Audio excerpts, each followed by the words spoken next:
Përshëndetje zonjat e zotrinj, ky është edicioni qendror këtu në ekranin e kanalit 7, ndër të tjera do të ndiqni. Kryeministri Rama niset drejt Shteteve të Bashkuara të Amerikës me ftesë të presidentit Trump, do marrë pjesë në themelimin zyrtar të Bordit të Paqes. Kryetari i Komisionit të Jashtëm të Parlamentit Evropian viziton Tiranën dhe deklaron çështja Balluku test kritik për luftën kundër korrupsionit. Mbahet në Tiranë ministeriali për korridorin 8, projekti infrastrukturor që lidh detin Adriatik me detin e Zi konsiderohet me rëndësi strategjike për rajonin. Ministri i Bujqësisë sqaron skemën e mbështetjes për fermerët financohen të rinj që investojnë në fshat, 7 laboratorë të rinj për sigurinë ushqimore.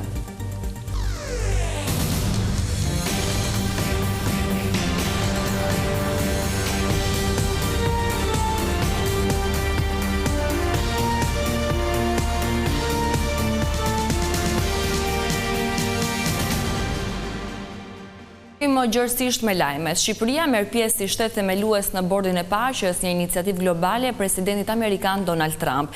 Kryeministri Rama është nisur drejt Shteteve të Bashkuara, ku do të marrë pjesë në ceremoninë zyrtare që zhvillohet në Washington. Bordi i Paqes synon të punojë për shuarjen e konflikteve në Gaza, si edhe për t'i dhënë fund konflikteve të tjera të mëdha në botë. Kryeministri Edi Rama është nisur për në Shtetet e Bashkuara të Amerikës, ku do të marrë pjesë në themelimin zyrtar të Bordit të Paqes. Përgjigjen pozitive të ftesës së Donald Trump, kreu i qeverisë bëri me dije pak ditë më parë, ku shpreh se Shqipëria nuk do të kontribuojë me para për të qëndruar si anëtare e përhershme, por kontribuon me dinjitetin dhe me atë që ka bërë të respektohet ndërkombëtarisht dhe të ftohet deri në këtë nivel kaq të lartë të diskutimit mbi të ardhmen e paqes. E pyetur nga mediat, ministrja e jashtme Elisa Spiropali shpjegoi se pjesëmarrja e vendit tonë në Bordin e Paqes lidhet me dhënien e kontributit në rrugën drejt zgjidhjes së konflikteve.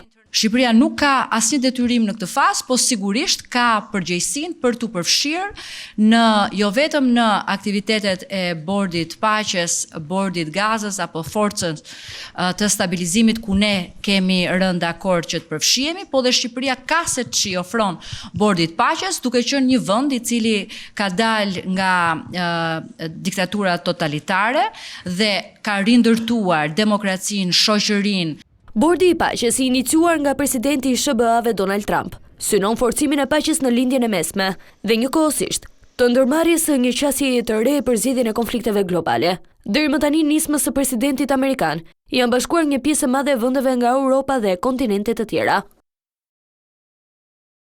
Kryetari i Komisionit të Jashtëm të Parlamentit Evropian, David McAllister, tha sot se çështja Balluku është një test kritik për luftën kundër korrupsionit. Ai dënoi aktet e dhunshme në protestën e opozitës duke bërë thirrje për dialog politik. McAllister kërkoi gjithashtu që reforma zgjedhore të adresojë të gjitha rekomandimet e ODIHR. Çështja e zëvendës kryeministres Belinda Balluku po vën në testim Shqipërinë sa i përket luftës kundër korrupsionit. Këtë qendrim mbajti kryetari i Komisionit të Jashtëm të Parlamentit Evropian David McAllister, i cili theksoi se në këto momente Parlamenti nuk mund të mbajë një qendrim konkret.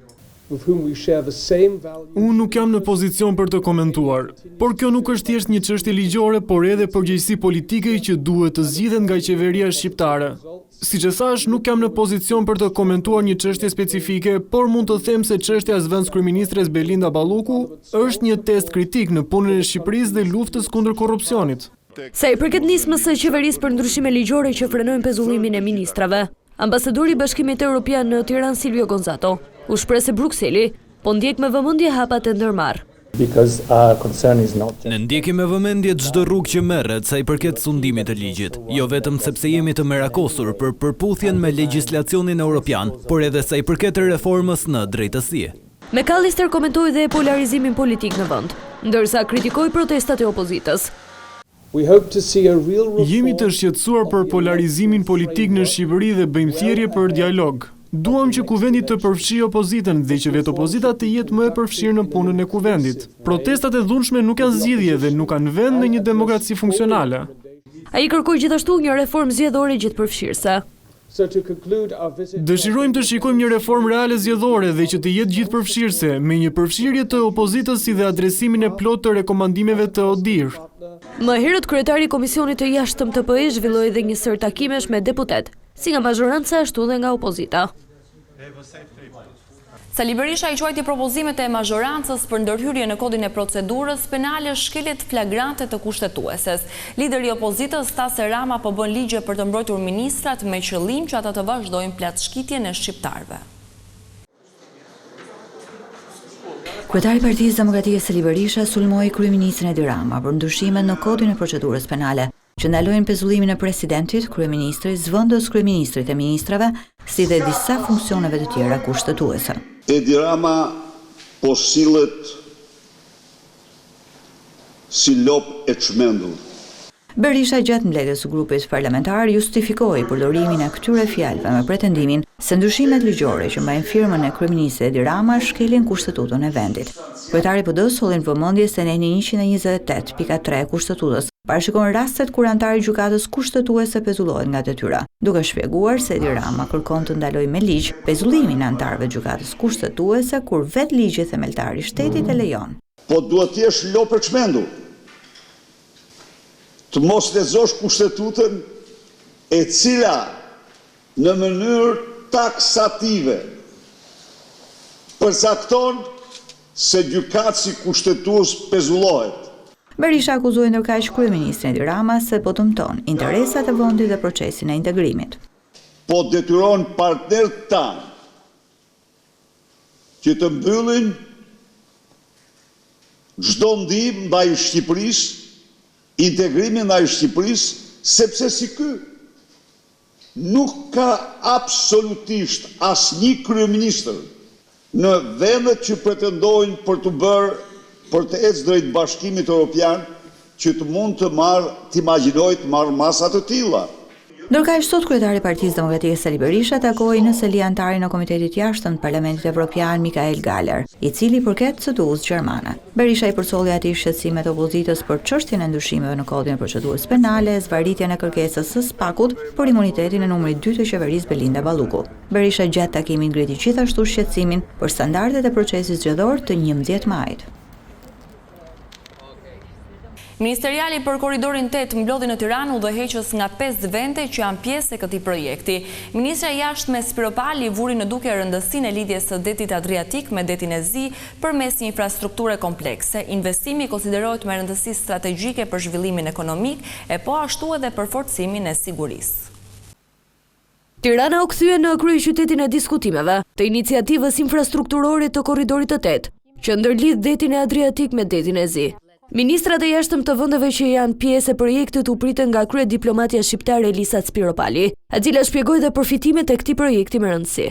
Rrugët, hekurudhat, portet dhe lidhjet energjetike janë asete strategjike. Korridori 8 është i vetmi aks i vërtet lindje perëndim në Europën juglindore. Ai lidh Adriatikun me detin e Zi përmes vendeve tona, të gjitha anëtare të NATO-s. Kjo i jep këtij korridori një dimension të dytë shumë praktik. Ai nuk është vetëm një projekt ekonomik dhe integrues, ai është edhe një korridor ndër veprëshmërie. Si përfaqësuesi i Italisë, kryediplomati Antonio Tajani e cilësoi Shqipërinë tashmë një vend evropian, ndërsa shtoi se korridori 8 është pjesë e strategjisë për bashkimin e Ballkanit me Unionin. Jam dakord me ju se dhe për Italinë, korridori 8 nuk është vetëm zgjedhje teknike, është zgjedhje politike, se kjo është pjesë e strategjisë tonë për bashkimin e Ballkanit. Është përparësi strategjike për qeverinë italiane. Do të bëjmë maksimumin t'ju ndihmojmë që të bëheni pjesë e BE-s dhe jam i qartë për Ballkanin Perëndimor. Ministra zyrtar të vendeve të tjera pjesëmarrëse si Maqedonia e Veriut, Bullgaria dhe Rumania theksuan se kjo iniciativë lehtëson bashkëpunimin mes vendeve. Këto rezultate duhet i ndjejnë vetë vendet dhe vetë qytetarët, distanca më të shkurtra, më të shpejta dhe zbatimi i standardeve evropiane. Korridori 8 mund të shndrohet jo vetëm në një aks ndërlidhje transporti, por edhe energjetike dhe të rezistencës. Në këtë kontekst, korridori 8 duhet vlerësohet në aspektin e rëndësisë së vet politiko-strategjike të ndikimit rajonal e ekonomik, si dhe domethënien e tij strategjike të mbrojtjes. Zyrtarët pjesëmarrës pranuan gjatë sesionit të diskutimeve se ky projekt do të sjellë frytet e tij gjatë viteve në vijim.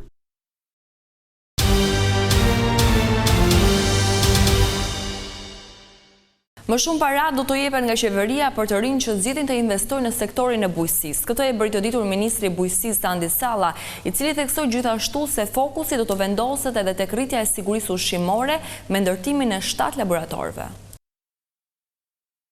Për shkak të braktisjes së bujqësisë nga të rinjt, grup mosha 18 deri në 35 vjeç do të mbështetet me para direkte nga qeveria për të investuar në blegtori, Kjo mas do të jetë pjesë e skemës kombëtare të mbështetjes për fermerët dhe do të shpallet në ditët në vijim. Kemi diskutuar për të vendosur për të rinj dhe të rejat nga 18 vjeç deri në 35 vjeç mundësinë që ne të japim nga 7 deri në 10.000 euro, po shikojmë me financat për të diskutuar mbështetjen financiare për të përllogaritur çdo të rinj dhe të re që hap një biznes kryesisht në blek të ri, të jetë pjesë e mbështetjes tonë.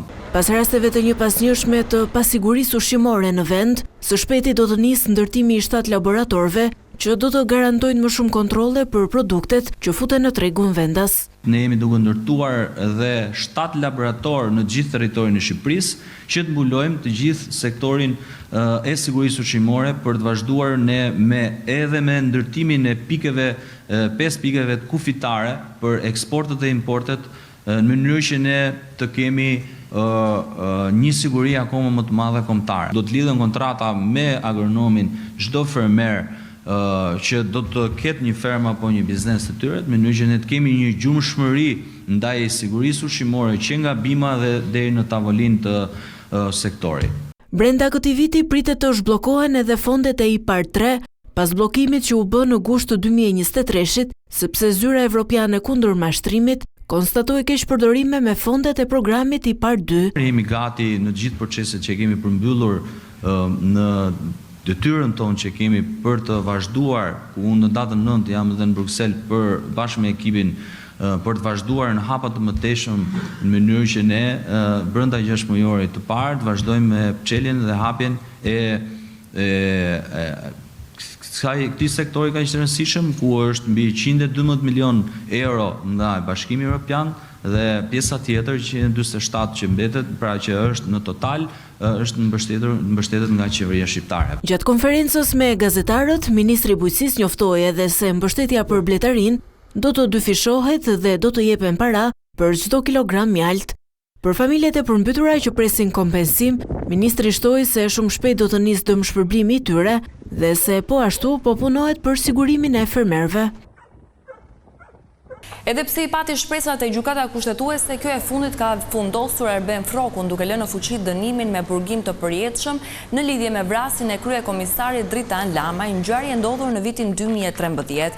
Kujtojmë se gjykata europiane për të drejtat e njerëzit kishte vendosur që të rihapte dosjen e Erben Frokut pasi vlerësoi se procesi ndaj tij ka pasur shkelje të drejtave të njerëzit dhe duhet të rigjykohet nga gjykata kushtetuese e Shqipërisë. Në këto kushte, kushtetuesi shqyrtoi pretendimet e Frokut për rrëzim të vendimit të apelit dhe gjykatës së lartë që e kishin dënuar me burgim të përjetshëm. Përfundimisht u vendos rrëzimi i kërkesave dhe u la në fuqi vendime duke konfirmuar dënimin me burgim të përjetshëm. Erben Froku fillimisht u shpalli pafajshëm nga shkalla e parë e ish gjykatës për krime të rënda, por më pas apeli e dënoi. Pasi u arratista, u arrestua në 2015 në Holand, vend në të cilin vijon të vuajë dënimin me burgim të përjetshëm të dhënë nga drejtësia shqiptare. Policia dhe banorët janë përplasur sërish në rjoll të Velipojës. Pas protestës, 6 protestues nuk lejuan fillimin e punimeve për resortin turistik dhe u shoqëruan në komisariat. Ndryshe nga protestat e ditëve më parë, këtë të mërkur, banorët e rjollit në Velipoj bën prit që herët në mëngjes punonjësve dhe makinerive të kompanisë që do të ndërtoj resortin turistik.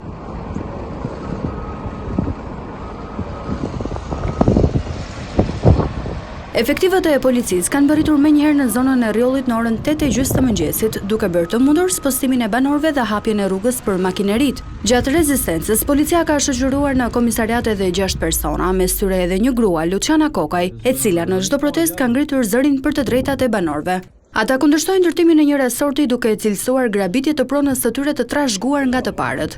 Banorët bëjnë të qartë se nuk do të tërhiqen nga mbrojtja e tokës, ndërsa janë drejtuar me thirrje dhe kryeministrit Edi Rama, si dhe gjykatave për një zgjidhje të drejtë.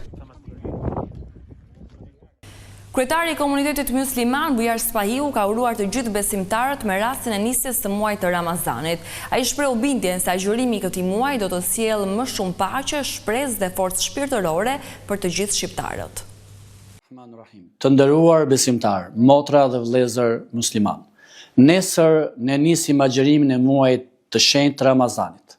Kam kënaqësinë t'ju drejtohem me urimet më të përzemërta, duke lutur Zotin e Madhruar që ky muaj i bekuar të sjellë paqe, begati dhe mirësi për secilin prej jush, për familjet tuaja dhe për mbarë shoqërinë tonë. Ramazani është një nga dhuntit më të mëdha shpirtërore që Allahu i madhruar i ka dhënë njerëzimit.